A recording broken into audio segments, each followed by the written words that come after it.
मेरी पत्नी पटना विश्वविद्यालय में कार्यरत है शैक्षणिक पद पर, तो मैं उनको और बच्चों को लेकर साथ में 28 दिसंबर को करीब करीब 3:30 बजे 2:30 बजे पहुंचा और 3:30 बजे गया वोट डालने के लिए। मैं अपनी माँ और अपनी बहन संगीता के साथ वही 28 दिसंबर को संध्या 3:30 बजे पहुंचा तो मैं देखा कुछ हंगामा हो रहा है, हो गया। फिर भी मैंने सोचा कि प्रशासन तो होगी ही, वोट दे देते हैं, वोट देना अधिकार है हमारा, वो देना चाहिए। प्रशासन अंदर में गए तो नज़र नहीं आया। तब फिर जो है कि मुझे लगा कि वोट देना ज़रूरी है, तो मैंने वहाँ पर प्रिजाइडिंग ऑफिसर जो उनसे पूछा कि वोट डाल दूँ ना, तो बोले हाँ क्या दिक्कत है, वोट डालिए। तो फिर मैंने अपना मतदान कर दिया। मतदान करके आराम से मैं अपने गेट से बाहर निकल रहा था तो देखा कि पुलिस की गाड़ी 2-3 गाड़ियाँ एकदम सरपट आ रही है उधर से। मैंने सोचा कि मैंने तो कुछ किया नहीं, आराम से मैं अपना निकल कर एकदम शान से जा रहा था। जैसे ही गेट से बाहर निकला वैसे ही जो है रामपुर थाना प्रभारी रवि कुमार, वो पहले से मुझसे खुन्नस खाए हुए हैं, इसलिए जैसे ही मेरे को देखा वो सीधे बोले, आदेश दिए कि इसको पकड़ो। बस इसलिए खुन्नस खाया। वो पूर्व में 2-3 दिन पहले 25 दिसंबर को रात में निर्माण हो रहा था एक मकान का हमारे घर के पास। बलिंद्र सिंह जो है पुलिस में दरोगा हैं, वो ज़बरदस्ती निर्माण कर रहे थे जबकि रोक लगा हुआ था नगर निगम से। नगर आयुक्त का आदेश का उल्लंघन करके कर रहे थे, तो मैंने इसकी शिकायत रामपुर थाना से की थी। तो पूर्व में भी 13 दिसंबर को इसमें निर्माण हुआ था, तो मैंने बोला कि ये गलत है, निर्माण नहीं होना चाहिए। प्रभारी महोदय को कई बार कॉल किया, कार्रवाई नहीं हो रहा था। तो मैंने रात तक मैं इंतजार किया। रात में मैं डीजीपी कार्यालय फ़ोन कर दिया, एसएसपी साहब को फ़ोन किया, एसपी साहब को फ़ोन किया, सिटी एसपी को फ़ोन किया, सिटी डीएसपी को फ़ोन।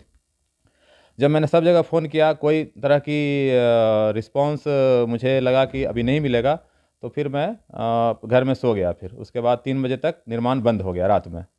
तब फिर उसके बाद इसी बात को लेकर वो खुन्नस खाए हुए थे हमसे कि ये बहुत जगह कॉल करते हैं। तो जैसे ही जब मेरे को गाड़ी में ज़बरदस्ती ढकेल कर और अपराधियों जैसा पकड़कर उसको ठूस दिए मेरे को गाड़ी में, और मतदान केंद्र से और ले जाने लगे। जैसे ही ले जाने लगे तो मेरे को बोलने लगे कि इसका मोबाइल छीन लो, और बोलने लगे बहुत तेज़ बनता है ये, जो बहुत जगह मेरा शिकायत करते हो, तुमको अब बताते हैं।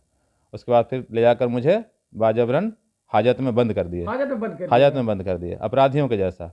जब ना ही गिरफ्तारी मेमो बनाए, ना कोई एफआईआर दर्ज किए, और हाजत में बंद कर दिए।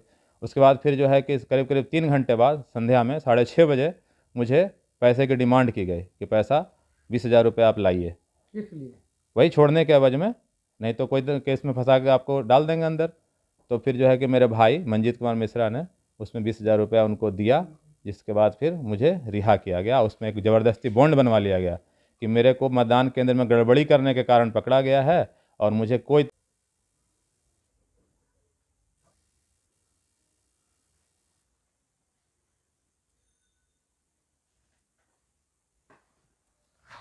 परिवार हैं। और हम लोग उस दिन बूथ पे गए थे वोट डालने। 28 तारीख को शाम को गए थे। गए तो देखें कि वहाँ पर हंगामा हो रहा था, तो हम लोग इधरे एक तो घर था वहीं पे खड़ा हो गए, और बाबू अंदर चला गया था वोट डालने। हम कहे कि हाँ, बाबू चला गया था अंदर। तो बहुत देर के बाद पुलिस आया। उसके बाद वो जब तक वोट डाल के आ रहा था सीढ़ी से, उस समय नहीं थी पुलिस, नहीं थी। और जैसा ही सीढ़ी से नीचे बूथ के दरवाजे पर से उतर रहा था, वैसा ही उसका देखें हम लोग माँ बेटी कि कालोट पकड़ के पूरा उसको मारने के लिए। तो हम मारिए नहीं, छोड़ दीजिए, कोई अपराधी नहीं है, से कोई कुछ नहीं किया है, देख लीजिए वोटर लिस्ट हम लोग के पास है, अपना डाले हैं। किसको मारने लगे? हमारा बेटा को मारने लगा। क्या नाम उनका? मारा नहीं, हाथ उठाया। हम लोग कहें कि छोड़ दीजिए, मारिए नहीं, कोई अपराधी नहीं है, कुछ नहीं किया। रंजीत मिश्रा। ऐसा तो व्यवहार किया और लेके गाड़ी में टेल के बैठा दिया। हम लोग कहें छोड़ दीजिए। हम लोग के डांटने लगा, जाइए आप लोग, 2 घंटा के बाद छूट जाएगा। हम के काहे को पकड़ रहे हैं भाई, दुश्मनी साध रहे हैं आप लोग का। तो थाना लेके चली गई? के चली गई 6:30 बजे। पैसा लिया गया था 20,000 छोड़ने के लिए। हाँ, हाजत में बंद कर दिया। सबसे ज्यादा तकलीफ ये बात के है तो क्या कि हाजत में काहे बंद किया। क्या चाहते हैं आप? जांच हो। उषा मिश्रा। कौन है आप उनका? माँ हुए। वोट डालने कब? 28 तारीख को, 28 दिसंबर को। तो घटना ये हुई कि बाहर जब हम लोग पहुँचे, वहाँ जहाँ पे जिस हॉल में वोटिंग हो रही थी उसके बाहर बहुत हंगामा हो रहा था। लोग पता नहीं किस चीज़ की वीडियो बना रहे थे, काफ़ी भीड़ भाड़ थी। तो मैंने बोला कि हम लोग वोट थोड़ी देर से डाल लेंगे, पता नहीं किस चीज़ की का हंगामा हो रहा है वहाँ प्रशासन वहाँ पर मौजूद नहीं थी? पे। उस समय वहाँ पे प्रशासन मौजूद नहीं थी।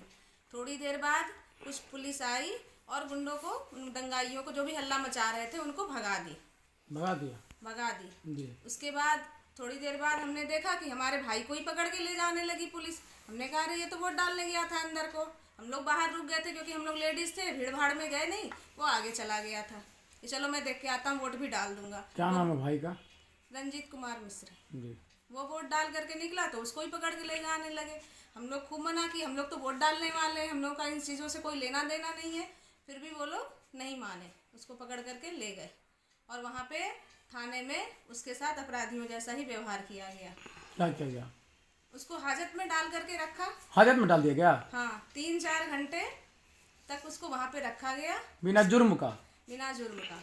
कौन सा थाना में? ये रामपुर थाने में। तो क्या ये हम लोग कोई इंसान वोट डालने जाए उसके साथ इस तरह का व्यवहार, ये तो उचित नहीं है। तो क्या चाह रहे हैं आप लोग? इसलिए हम चाहते हैं कि इसकी जांच हो, इस तरह की घटनाएं नहीं हो शहर में।